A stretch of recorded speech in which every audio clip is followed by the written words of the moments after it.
എല്ലാ സജ്ജനങ്ങൾക്കും നമസ്കാരം. നമ്മൾ ശ്രീമദ് ഭഗവത്ഗീതയിലൂടെയുള്ള യാത്രയിലാണ്. പ്രാർത്ഥനയോടെ ആരംഭിക്കാം. അഴകൊടു ഭാരതയുദ്ധമദ്രിയിന്മേൽ മുഴുരവിയൻ മുറി കൊമ്പുകൊണ്ടു മുന്നം എഴുതി നിറച്ചെളിയോർക്കിണങ്ങി നിൽക്കും മുഴുമുതലാകിയ മൂർത്തി കാത്തുകൊള്ളുക. അരുമറനാലുമൊരിക്കലോതി മുന്നം കരിമുകിൽ വർണ്ണനു പങ്കു ചെയ്തു നൽകി പരമതു വള്ളുവർ നാവിലും ഒഴിഞ്ഞ പരിമള ഭാരതി കാത്തുകൊള്ളുക നിത്യം. ശ്രവണം കീർത്തനം വിഷ്ണു സ്മരണം പാദസേവനം അർച്ചനം വന്ദനം ദാസ്യം സഖ്യം ആത്മനിവേദനം. ഈ 9 കാര്യങ്ങൾ നമ്മൾ ഓർത്തു വയ്ക്കുക. അതിലേറ്റവും എളുപ്പം ശ്രവണം, അതായത് സാക്ഷാത്കാരം സിദ്ധിച്ച ഒരാളിൽ നിന്നുള്ള ഭഗവത്ഗീത ശ്രവണം. ശ്രവണം കീർത്തനം വിഷ്ണു, അത് കഴിഞ്ഞാൽ കീർത്തനം ചൊല്ലുക.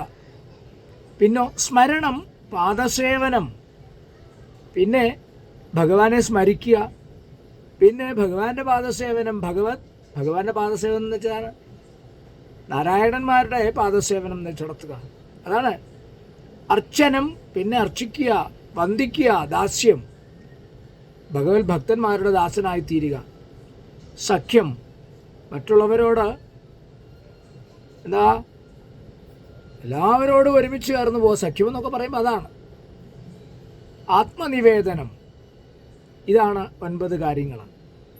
ശ്രവണം കീർത്തനം വിഷ്ണു സ്മരണം പാദസേവനം അർച്ചനം വന്ദനം ദാസ്യം സഖ്യം ആത്മനിവേദനം. അതിലേറ്റവും പ്രഥമമായതാണ് ശ്രവണം, കേൾക്കുക.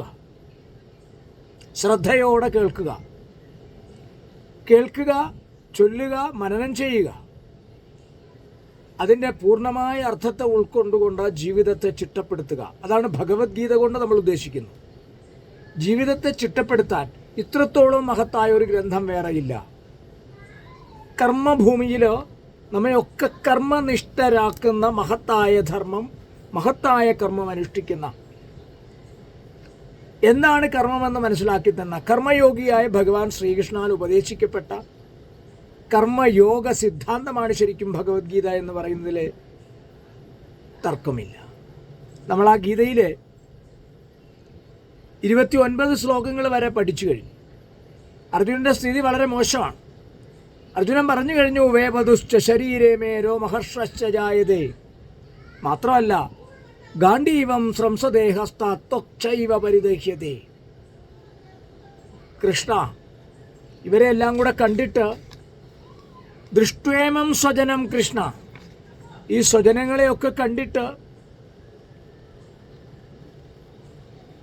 യുയുത്സും സമുപസ്ഥിതം, യുദ്ധത്തിനായി തയ്യാറായി ഇവിടെ വന്നിരിക്കുന്ന ഈ സ്വജനങ്ങളെയൊക്കെ കണ്ടിട്ട് സീതന്തി മമഗാത്രാണി, എൻ്റെ ശരീരം തളരുന്നു ഭഗവാനെ. മുഖം ച പരിശുഷ്യതി, എൻ്റെ മുഖം വരളുന്നു.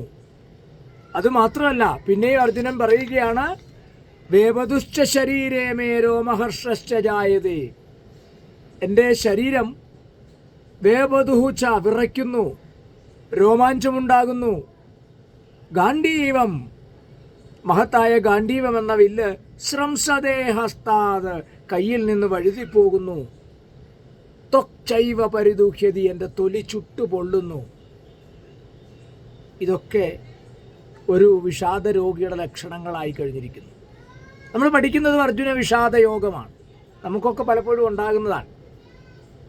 മാത്രമല്ല തുടരുകയാണ്, ന ച ശക്നോമ്യവസ്ഥാതും, ന ശക്നോമി അവസ്ഥാതും, ന ച ശക്നോമി അവസ്ഥാതും ഭ്രമതീവ ഭ്രമം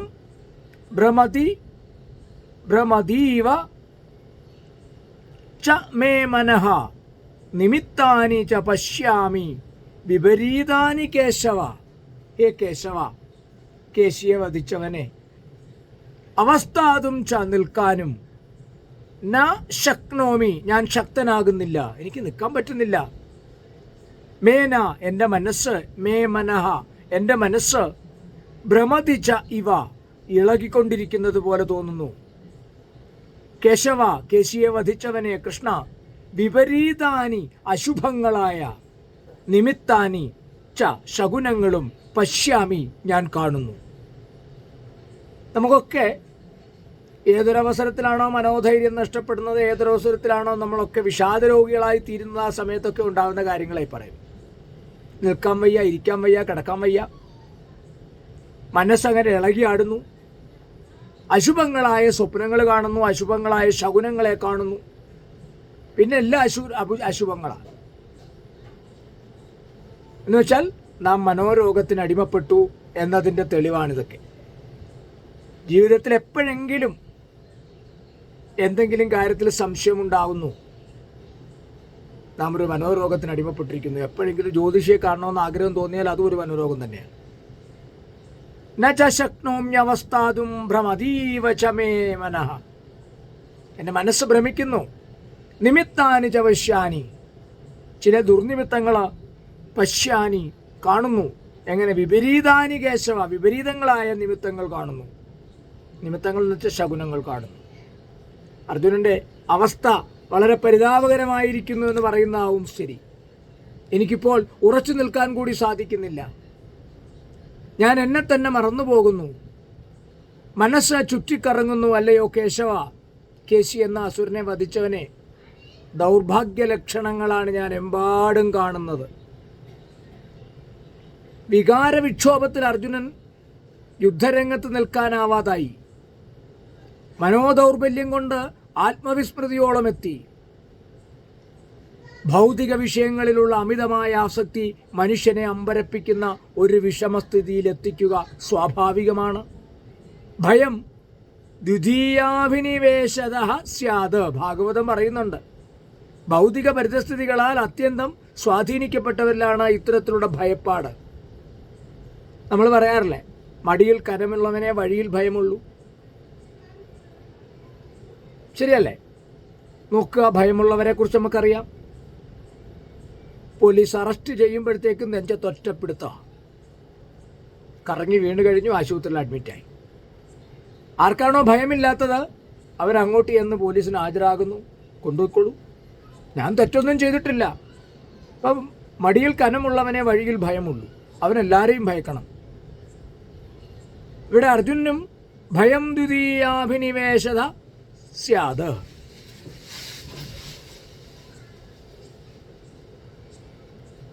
ഇത്തരത്തിലുള്ള ഭയപ്പാടും മാനസിക വിഭ്രമവും കണ്ടുവരുന്നത് യുദ്ധരംഗത്തിൽ ഭാവി വിപത്തിനെ മാത്രമേ അർജുനൻ കണ്ടുള്ളൂ.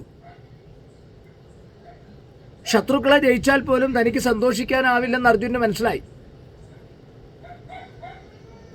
അപ്പൊ ഈ ഒരു ചിന്ത, അതാണ് ശരിക്കും വിഷാദ രോഗമായി മാറിയത്.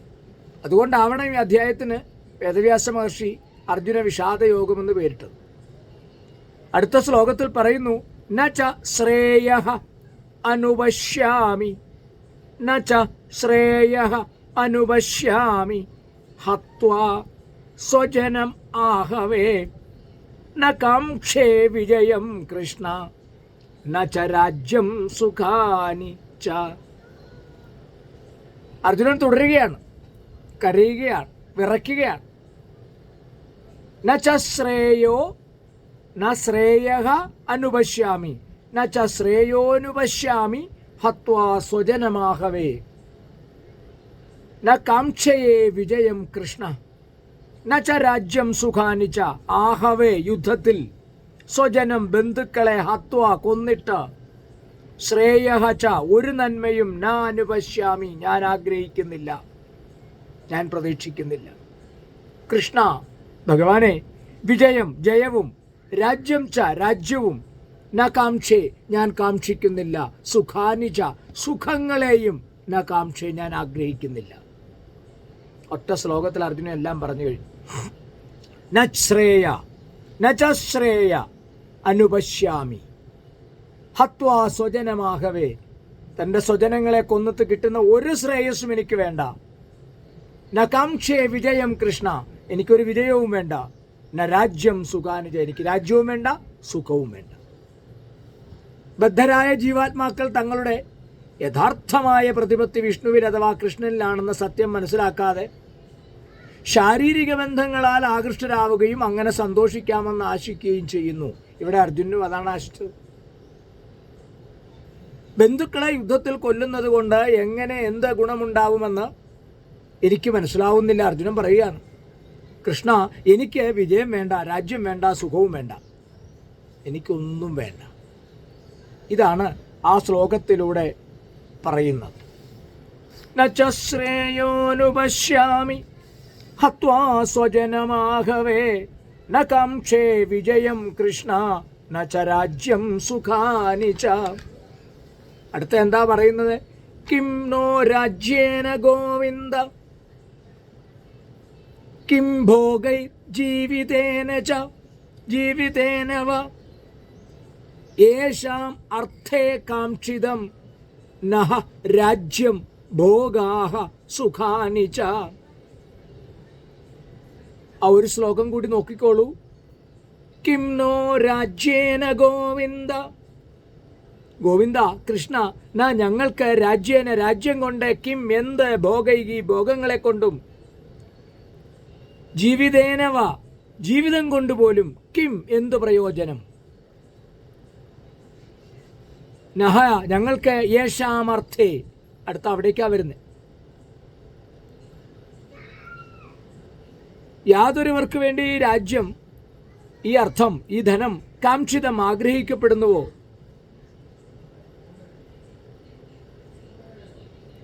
ഭോഗാഹ സുഖാനിച്ച ഭോഗങ്ങളും സുഖങ്ങളും, യേശാം അർത്ഥേ കാംക്ഷിതാനി ആർക്കു വേണ്ടി ആഗ്രഹിക്കപ്പെടുന്നോ, അതാണ് കിം നോ രാജ്യേന ഗോവിന്ദ കിം ഭോഗൈർജീവിതേനവ യേശാം അർത്ഥേ കാംക്ഷിതം നോ രാജ്യം ഭോഗാഹ സുഖാനി ച.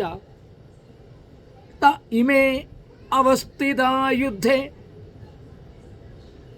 പ്രാണാം ത്യക്ത്വാ ധനാനി ച ആചാര്യാഹ പിതരഃ പുത്രാസ്തഥൈവ ച പിതാമഹഃ. പണ്ട് പഠിച്ചാണ്, നമുക്ക് എളുപ്പം അങ്ങ് പറഞ്ഞു പോകാം. ത ഇമേ അവസ്ഥിത, ഇങ്ങനെയുള്ള അവസ്ഥയിൽ യുദ്ധേ പ്രാണാഹ തെക്ത്വാ ധനാനി ച. ആചാര്യ ആചാര്യാഹ പിതര പുത്രാസ്തഥൈവ ച പിതാമഹ. ആചാര്യന്മാർ, പിതര പിതാക്കൾ, പുത്രന്മാർ, തഥൈവ അപ്രകാരം തന്നെ പിതാമഹ പിതാമഹന്മാർ, മാതുലാഹ. ഇങ്ങനെയൊക്കെ ഉള്ളവരെ ആർക്കു വേണ്ടി ആഗ്രഹിക്കുന്നുവോ, രാജ്യം കാംക്ഷിതം ആഗ്രഹിക്കപ്പെടുന്നുവോ, ഭോഗാസുഖാനിജ ഭോഗങ്ങളും സുഖങ്ങളും ആർക്കു വേണ്ടി ആഗ്രഹിക്കപ്പെടുന്നോ, അങ്ങനെയുള്ള ആചാര്യന്മാർ, പിതാക്കൾ, പുത്രന്മാർ, തഥൈവ ച അപ്രകാരം. കുറേ പേരുടെ കാര്യങ്ങൾ പറയുന്നുണ്ട്, നമുക്കത് ഒരുമിച്ച് ഓടിച്ചു പോകാം. മാതുലാഹ ശ്വശുരാ പൗത്രാസ്യാലാഹ സംബന്ധിനസ്തത ഏതാന്ന ഹന്തുമിച്ഛാമി ക്നധോ അഭി മധുസൂദന. അപ്പോൾ ഇവരെയൊക്കെ കൊന്നിട്ട്, ആരൊക്കെയാണ്? ആചാര്യന്മാരുണ്ട്, പിതാക്കളുണ്ട്, പുത്രന്മാരുണ്ട്, പിതാമഹന്മാരുണ്ട്, അമ്മാവന്മാരുണ്ട്, ശ്വശുരന്മാരുണ്ട്, പൗത്രന്മാരുണ്ട്, അളിയന്മാരുണ്ട്, അപ്രകാരം തന്നെ സംബന്ധന ബന്ധുക്കളുണ്ട്, സംബന്ധികളുണ്ട്. ഇമേ ഇവരെയെല്ലാം പ്രാണാൻ ജീവനെയും ധനാരിജ ധനങ്ങളെയും തെക്ത്വ ഉപേക്ഷിച്ചിട്ട് യുദ്ധക്കളത്തിൽ അവസ്ഥിത നിൽക്കുന്നു. ഇവരെല്ലാം ഇവിടെ വന്ന് നിൽക്കുകയാണ് യുദ്ധക്കളത്തിൽ. എല്ലാം ഉപേക്ഷിച്ചിട്ട് പ്രാണാം തെക്ത്വാ ധനാനിജ, പ്രാണൻ ഉപേക്ഷിക്കാൻ, ധനം ഉപേക്ഷിച്ചിട്ട്. അഭി ത്രൈലോക്യരാജ്യസ്യ ഹേതോ കിം നു മഹീകൃതേ നിഹത്യദാർത്ഥരാഷ്ട്രാൻ നഹ കാ പ്രീതി സജ്ജനാർദ്ദനാം. എന്താണ്? മാതുല ശ്വശുര പൗത്ര ശ്യാല സംബന്ധിനസ്തത ഏതാന്നഹന്തുമിച്ഛാമി ഘ്നതോപി മധുസൂദന അഭി ത്രൈലോക്യരാജ്യസ്യ ഹേതോഃ കിം നു മഹീകൃതേ. മധുവിനെ അനിച്ചവനെ, ഇവരെ ത്രൈലോക്യരാജ്യസ്യ ത്രൈലോക്യരാജ്യങ്ങൾക്ക് ഹേതോ അഭിവേണ്ടേൽ പോലും ഹന്തും കൊല്ലാൻ ന ഇച്ഛാമി, ഞാൻ ആഗ്രഹിക്കുന്നില്ല. ഇവരെയൊക്കെ കൊന്നാൽ ത്രൈലോക്യങ്ങൾ മുഴുവൻ കിട്ടുമെന്ന് പറഞ്ഞാൽ പോലും ഞാൻ അങ്ങനെ കൊല്ലാൻ ആഗ്രഹിക്കുന്നില്ല. മഹീകൃതേ, ഭൂമിക്ക് വേണ്ടി, കിംനു, എന്ത്, ജനാർദ്ദന, ജീവജാലങ്ങളുടെ രക്ഷക, ധാർത്തരാഷ്ട്രാൻ, ധൃതരാഷ്ട്രന്മാരെ നിഹത്യ, കൊന്നിട്ട് ഞങ്ങൾക്ക് കാ പ്രീതിസ്യാത്, എന്ത് സന്തോഷമുണ്ടാകും. ആ മുഴുവൻ ശ്ലോകങ്ങളും കൂടി പഠിക്കുമ്പോൾ കിട്ടുന്ന അർത്ഥം കൂടി നോക്കാം. കിം നോ രാജ്യേന ഗോവിന്ദ കിം ഭോഗൈർജീവിതേന വ യേഷാമർത്ഥേ കാംക്ഷിതം നോ രാജ്യം ഭോഗാ സുഖാനി ച തയിമേ അവസ്ഥിതാ യുദ്ധേ പ്രാണാം ത്യക്ത്വാ ധനാനി ച ആചാര്യ പിതര പുത്രാസ്തതൈവ ച പിതാമഹ മാതുലാ ശ്വശുരാ പൗത്രാ ശ്യാലാ സംബന്ധിനസ്തത ഏതാന്ന ഹന്തുമിച്ഛാമി ഘ്നതോപി മധുസൂദന അഭി ത്രൈലോക്യരാജ്യസ്യ ഹേതോ കിം नु മഹീകൃതേ നിഹത്യ ധാർത്തരാഷ്ട്രാൻ ന കാ പ്രീതിസ്യ ജനാർദ്ദന. ജനാർദ്ദന, ജീവജാലങ്ങളുടെ രക്ഷക, ഹേ ഗോവിന്ദ, രാജ്യങ്ങൾ കൊണ്ടും ഭോഗങ്ങൾ കൊണ്ടും ജീവിതം കൊണ്ട് തന്നെ ഞങ്ങൾക്ക് എന്തു പ്രയോജനം? ആർക്കു വേണ്ടി ഞങ്ങൾ ഇതെല്ലാം ആഗ്രഹിക്കുന്നുവോ അവരെല്ലാം സ്വത്തും പ്രാണനും കൂടി ഉപേക്ഷിക്കാൻ തയ്യാറായി ഇതാ രണാങ്കണത്തിൽ വന്നു നിൽക്കുന്നു. മധുസൂദന, ഗുരുജനങ്ങള്, പിതൃപിതാമഹന്മാര്, മക്കള്, അമ്മാവന്മാര്, ശ്വശുരന്മാര്, ശ്യാലന്മാര് തുടങ്ങി ബന്ധുക്കളാണ് ഇങ്ങനെ മുന്നിൽ നിൽക്കുന്നത്. ഞാൻ എന്തിനവരെ കൊല്ലണം? അവരെ വധിക്കയിൽ ത്രൈലോക്യമാകെ നേടാമെന്ന് വന്നാലും ഞാൻ അവരോട് യുദ്ധം ചെയ്യുകയില്ല. പിന്നെ എങ്ങനെയാണ് വെറും മണ്ണിനു വേണ്ടി ഇവരെ കൊല്ലാനാവുക? ജനാർദ്ദന, ധാർത്തരാഷ്ട്രന്മാരെ ഹിംസിച്ചിട്ട് ഞങ്ങൾക്ക് എന്ത് സുഖം കിട്ടാനാണ്? ഗോക്കൾക്കും ഇന്ദ്രിയങ്ങൾക്കും ആനന്ദം പ്രദാനം ചെയ്യുന്ന എന്ന അർത്ഥമുള്ള ഗോവിന്ദ എന്ന പദം കൊണ്ടാണ് ഇവിടെ അർജുനൻ കൃഷ്ണനെ സംബോധന ചെയ്യുന്നത്.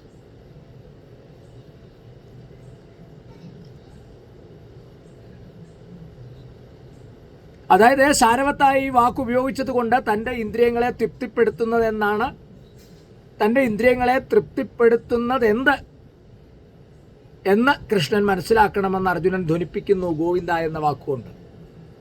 ഓരോ വാക്കുകളും ഉപയോഗിക്കുന്നത് ഭഗവാനെ എങ്ങനെയാണോ ഭഗവാനെ അഭിസംബോധന ചെയ്യുന്നത് ആ വാക്കുകൾ ശ്രദ്ധിക്കുക. ശ്ലോകം നമുക്ക് തുടർന്ന് പഠിക്കാം. ഇപ്രാവശ്യം ഏതായാലും കുറേ ശ്ലോകങ്ങൾ പഠിക്കേണ്ടി വന്നതുകൊണ്ട് വളരെ ഓടിച്ചുവിടേണ്ട കാര്യങ്ങളായതുകൊണ്ടാണ് പെട്ടെന്ന് വിട്ടത്. തുടർന്നുള്ള ഭാഗങ്ങൾ വളരെ വ്യക്തമായി തന്നെ നമുക്ക് പഠിച്ചു മുന്നോട്ട് പോകാം. ഹരി ഓം.